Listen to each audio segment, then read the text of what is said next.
Miembro de la Unión Cívica Radical, fue candidato a presidente de la Nación Argentina por la Unión para el Desarrollo Social en las elecciones presidenciales de 2011. Se desempeñó desde 2009 como diputado nacional por la provincia de Buenos Aires y fue reelecto en las elecciones parlamentarias de 2013 hasta 2017. Bueno, muchísimas gracias en particular a la Pastoral Social. Muchísimas gracias, Monseñor Lugona, muchísimas gracias por la invitación. Muchísimas gracias, Rubén, también por la invitación. Para mí es realmente una alegría poder estar acá porque soy político y además soy católico. Así que me alegra mucho poder estar aquí.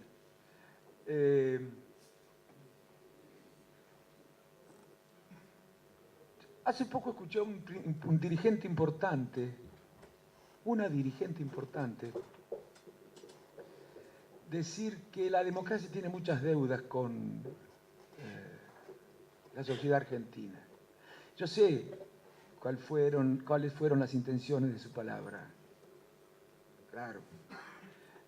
Pero me parece que hay que cuidar mucho las palabras porque las palabras al nombrar crean realidades o percepciones. Y la democracia no tiene deudas. No puede tenerlas. La democracia es un régimen que creo es el más apto para saldar deudas. Alguien me podrá decir, las deudas las tiene la política. Y yo creo que eso tampoco es correcto. La política, como dijo Luis, es una de las actividades más sublimes que puede encarar el ser humano. Por lo menos en teoría, ¿no? En todo caso, la deuda es de los políticos y de los ciudadanos, fundamentalmente de los políticos y de otros que influyen mucho sobre la política y que no van a elecciones y que no se sientan en las bancas, pero que tienen una influencia muy importante en las cosas que se deciden después desde los gobiernos o que influyen mucho en las decisiones que no pueden tomar los gobiernos o que hacen cosas para que los gobiernos no puedan tomar determinadas decisiones. Entonces, permítanme en primer lugar,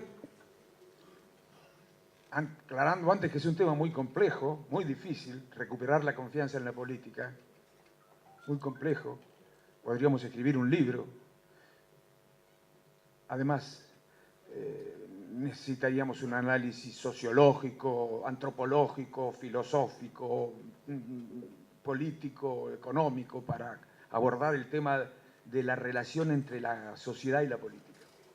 Y, por supuesto, en un panel de esta naturaleza no podemos tratarlo con tanta rigurosidad la cuestión. De manera que algunas cosas que vamos a decir podrían ser problematizadas, podrían ser tematizadas, y voy a incurrir, por lo menos yo, en cierto grado de simplificación inevitable. Pero digo, de la política no podemos prescindir. No lo digo yo, lo decía Aristóteles, aunque no porque lo dijera Aristóteles tiene que ser así, pero de la política no podemos prescindir. Solo los dioses o las bestias pueden prescindir de la política. Dioses no podemos ser. Si queremos convertirnos en bestias es bastante fácil. Dejemos de hacer política y con eso es suficiente. Imaginemos, algunos dicen, a mí la política no me interesa, por mí la política, y los políticos que se vayan todos a la mierda, con perdón de la palabra. Yo creo que no tienen ni la menor idea de lo que están diciendo. No tienen la menor idea de lo que están diciendo. Si algún día todos hiciéramos eso, si algún día todos dejáramos de hacer política, todos dejáramos de preocuparnos por lo público, todos dejáramos de preocuparnos por la cosa común y nos dedicáramos a la cosa privada, hasta la cosa privada desaparecería. Ese mismo día volveríamos a la barbarie, viviríamos en la selva. Si algo nos sacó de la selva, si algo nos sacó de la barbarie fue la política. Imagínense ustedes, si no hubiera gobierno, por ejemplo, no habría manos y contramanos, para no empezar sino por lo más sencillo. No habría escuelas, no habría policía, no habría código civil, no habría código penal, no habría tribunales judiciales, no habría ¿cómo se llama? Registro de la propiedad. No existiría nada. Había un filósofo chileno, hay un filósofo chileno que vive en Alemania, que lo dice con fuerza, con mayor fuerza retórica, ¿no? Más o menos de la siguiente manera, dice, si un día dejáramos de hacer política, la vida se nos haría insoportable. Andaríamos matándonos unos a otros o a nosotros mismos, porque no podríamos soportarlo. De manera que estamos condenados a hacer una y otra vez política, hay que seguir haciendo. En todo caso, si las cosas no andan bien, la culpa la tenemos la política. Y decíamos, señor Jorge recién, que no se puede distinguir entre ciencia y política, entre política y ética. Y yo creo lo mismo.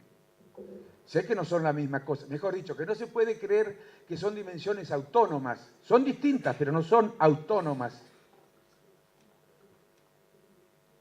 Alguna forma de organización de la política nos tenemos que dar, por lo que dije al principio, de la sociedad, perdón, somos seres convivientes, somos seres sociales, de alguna forma tenemos que organizar nuestra convivencia. ¿Y saben una cosa? No nos dio una receta la naturaleza como ocurre con otras especies. No nos dijo la naturaleza cómo tenemos que organizar la convivencia. ¿Saben quién decide eso? El hombre, a través de la historia. Y a través de la historia ha habido distintas formas de organización política, algunas mucho más justas que otras, algunas muchas más injustas que otras.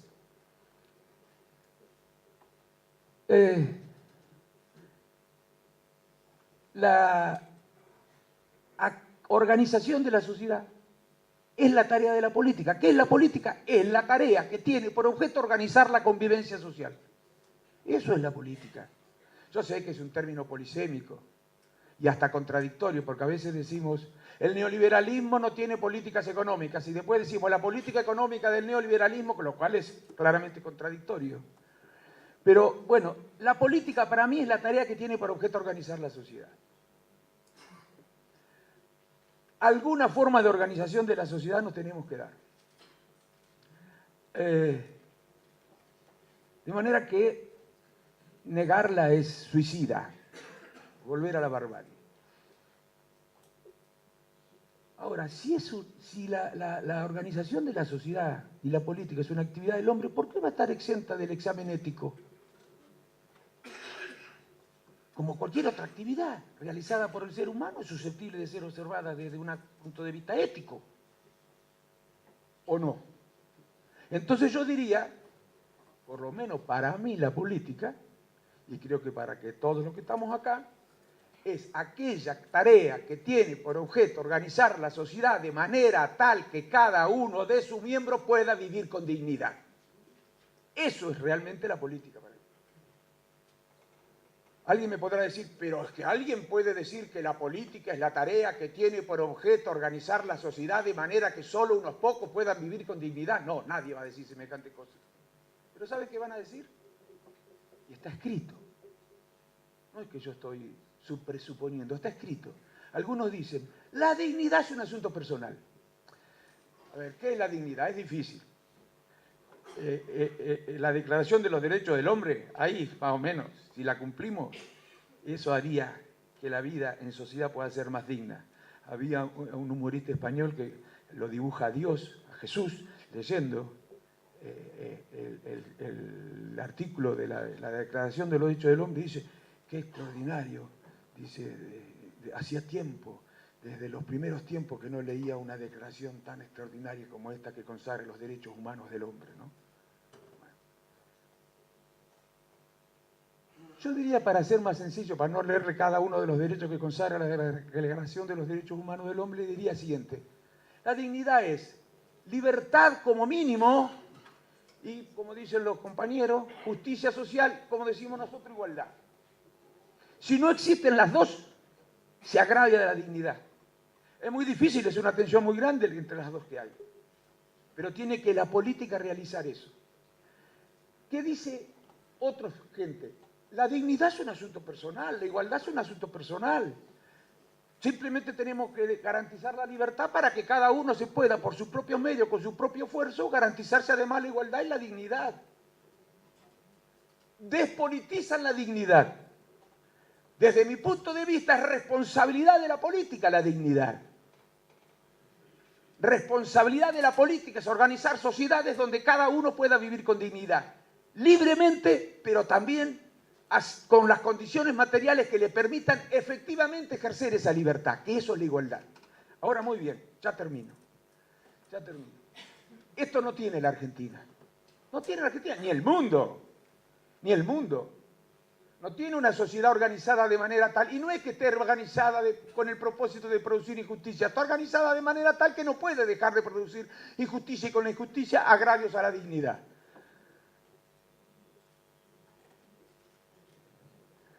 Por supuesto que tenemos que hablar para recuperar la confianza de la honestidad, del respeto a las instituciones, todo eso también es muy importante.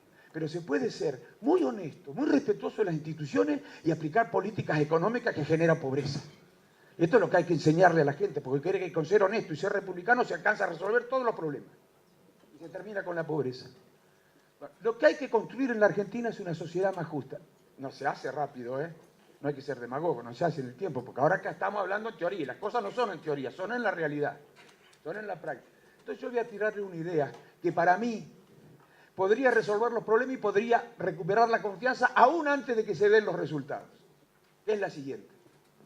Algo nuevo. Tanto que les gusta lo nuevo en la política, tanto que les gusta ser novedoso, como si novedad y bueno fueran lo mismo. En este caso creo que sí, que novedad y bueno son coincidentes. Tenemos que hacer algo que nunca hemos probado.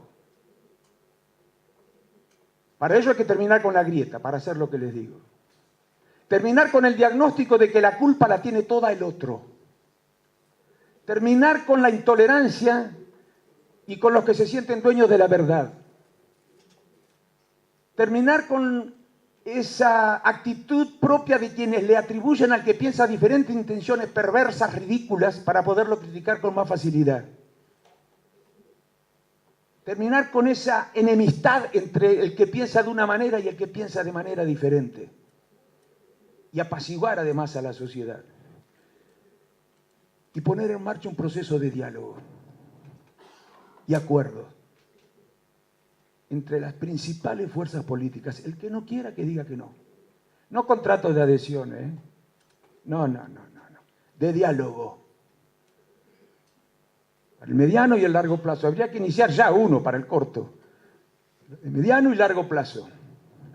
Para ver si nos podemos poner de acuerdo acerca de ciertas cosas importantes que nos permitirían sentar las bases para salir del atraso, el estancamiento, la injusticia, la pobreza y pasar al desarrollo. Y escuchar a todos. Nadie es dueño de la verdad. La verdad es una construcción colectiva. La mejor manera de asegurarnos que las decisiones que tomamos son acertadas es escuchar al que piensa diferente. Escuchar los argumentos de todos. Y no solamente acuerdos entre la política, se necesitan acuerdos además entre el capital y el trabajo, porque son actores sociales y económicos muy importantes, que tienen también mucho poder y tienen que participar en esa discusión. Yo creo que esto sería nuevo y esto le daría tranquilidad a la sociedad y le demostraría a la sociedad que la política está a la altura de las circunstancias. Ustedes dirán que es ingenuo esto, dirán que es ingenuo. Bueno, el que dice que es ingenuo es porque no ha leído. Yo no soy un gran lector de historia, ¿eh? No. Pero lean cualquier manual de historia a ver cómo resolvieron los países que tuvieron que resolver problemas serios. Como por ejemplo los de Europa después de la guerra, devastados. ¿Cómo los resolvieron? Yo sé que el contexto era otro, pero esa es una cuestión de contexto. Fue posible un acuerdo. ¿Un acuerdo entre quién? Entre la derecha que había acompañado al fascismo, ¿eh?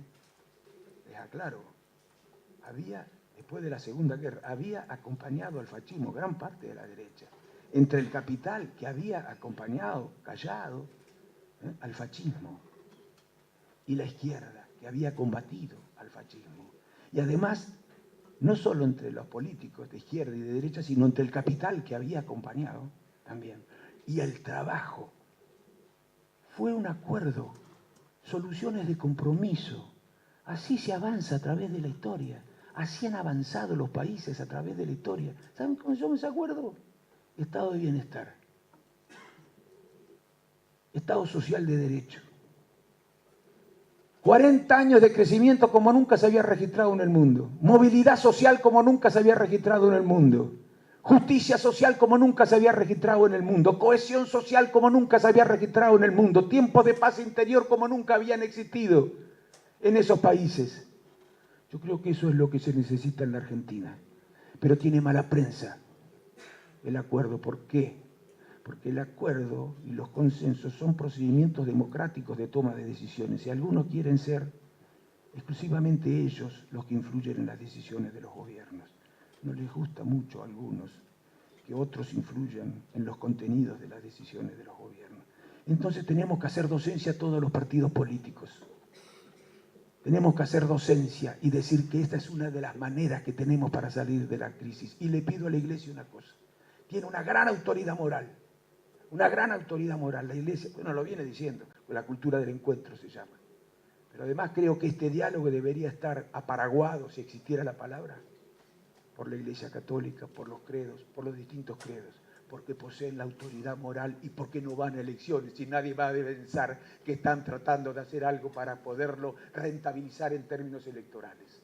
Así que creo que esta es una responsabilidad enorme, una más que tiene una fuerza moral como es la de la religión. Muchas gracias.